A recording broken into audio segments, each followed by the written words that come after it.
সঙ্গীতের চাইতে ভালো কিছু আর থাকতে পারে না। সুর সম্রাট কুমার শচীন দেববর্মণের জন্মজয়ন্তী উপলক্ষে আজ আগরতলার রবীন্দ্র শতবার্ষিকী ভবন প্রাঙ্গণে তার আবক্ষ মূর্তিতে শ্রদ্ধাঞ্জলি অর্পণ করে কথা বলেন মুখ্যমন্ত্রী ডাক্তার মানিক সাহা। পরে শিল্পীরা তাঁর কালজয়ী গানের মধ্য দিয়ে তার প্রতি শ্রদ্ধা নিবেদন করেন। এবারে আমাদের উদ্দেশ্যে কিছু বলবার জন্য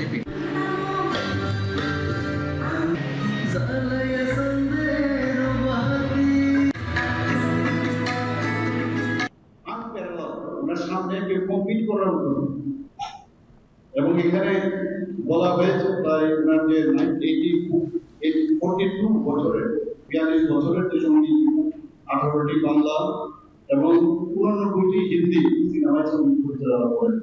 বেডে ছিলেন, বেডে থাকার পরেও ওকে ফোন করে জিজ্ঞেস করে যে তুমি একটু গানটা করো, শেষ মৃত্যুর আগ পর্যন্ত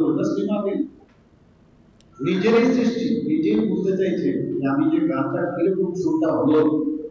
তো আমরা মিউজিকের এই যে সুর, প্রতিটা ক্ষেত্রে আমাদের সমাজ জীবনে প্রতিটা ক্ষেত্রে আমরা মিউজিকের সাথে যদি আমরা থাকি তাহলে আমরা বিবেক করব।